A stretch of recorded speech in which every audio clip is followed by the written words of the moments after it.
Hey guys, welcome back to our channel V Home Chefs. ఈరోజు నాకు అయితే చాలా స్పెషల్ డే అండి. ఎందుకంటే ఇట్స్ మై బర్త్డే. నా ఈ స్పెషల్ బర్త్డేకి మా హస్బెండ్ నా కోసం నా ఫేవరెట్ గులాబ్ జామ్ని ప్రిపేర్ చేశారు. ఎలా ప్రిపేర్ చేశారో ఆ ప్రాసెస్ని మీతో షేర్ చేసుకుందామని వచ్చా. సో ఏమాత్రం లేట్ చేయకుండా సాఫ్ట్ అండ్ జ్యూసీ గులాబ్ జామ్ని ఎలా ప్రిపేర్ చేసుకోవాలో చూసేద్దాం. ఎట్ ఫస్ట్ గులాబ్ జామ్ కోసం షుగర్ సిరప్ని ప్రిపేర్ చేసుకుందాం. స్టవ్ మీద బౌల్ పెట్టుకొని 3 కప్ షుగర్ని తీసుకోవాలి. గులాబ్ జామ్ మిక్స్ని బట్టి మనం షుగర్ అనేది తీసుకోవాలి. మేము ఇక్కడ 2 cups MTR instant gulab jam మిక్స్కి 3 కప్ షుగర్ని తీసుకున్నాం. మీకు స్వీట్నెస్ ఎక్కువ కావాలి అంటే 4 కప్స్ షుగర్ని తీసుకోండి. ఇప్పుడు 3 కప్ షుగర్కి 3 కప్ వాటర్ని యాడ్ చేసుకోవాలి. షుగర్ మొత్తం వాటర్లో కరిగాక ఒక 3 ఇలాచీని కచ్చపేచ దంచి యాడ్ చేసుకోవాలి. అలాగే కొంచెం రోజ్ వాటర్ అండ్ సాఫ్రాన్ని యాడ్ చేసుకోవాలి. రోజ్ వాటర్ అండ్ సాఫ్రాన్ అనేది ఆప్షనల్ అండి. ఈ షుగర్ వాటర్ తీగ పాక కాకుండా కొంచెం స్టిక్కీగా అయ్యే వరకు హీట్ చేసుకోవాలి.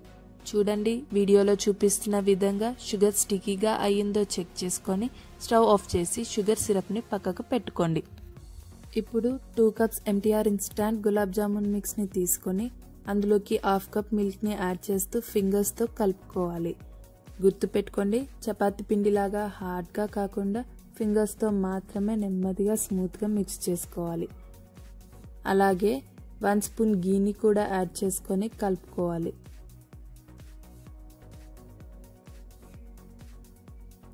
చూడండి, పిండి అనేది ఇలా స్మూత్గా ఉండాలి.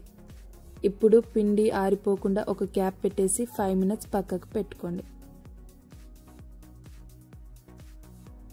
5 మినిట్స్ తర్వాత పిండిని కొంచెం కొంచెంగా తీసుకొని చిన్న చిన్న బాల్స్గా ప్రిపేర్ చేసుకోవాలి. చూడండి, వీడియోలో చూపిస్తున్న విధంగా బాల్స్ని ప్రిపేర్ చేసుకోండి. అప్పుడు క్రాక్స్ అనేవి లేకుండా స్మూత్గా ఉంటాయి. అదే విధంగా పిండి మొత్తాన్ని బాల్స్గా ప్రిపేర్ చేసుకోండి.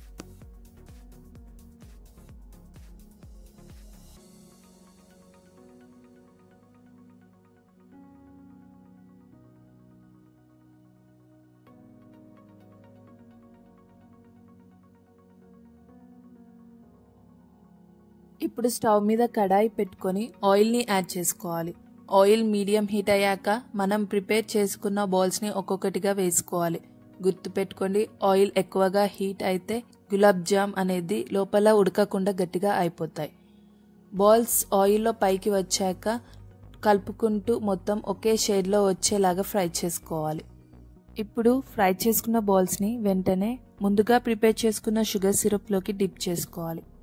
ఒక 2 to 3 అవర్స్ గులాబ్ జామ్ని షుగర్ సిరప్లో సోక్ చేసుకొని ఆ తర్వాత సర్వ్ చేసుకొని ఎమ్మి గులాబ్ జామ్ని ఎంజాయ్ చేసేయండి. ఇలా మీ స్పెషల్ పర్సన్ కోసం ఈ స్పెషల్ గులాబ్ జామ్ని చేసి చూడండి. వాళ్ళు ఎంత స్పెషల్గా ఫీల్ అవుతారో. Don't forget to like, share and subscribe our channel.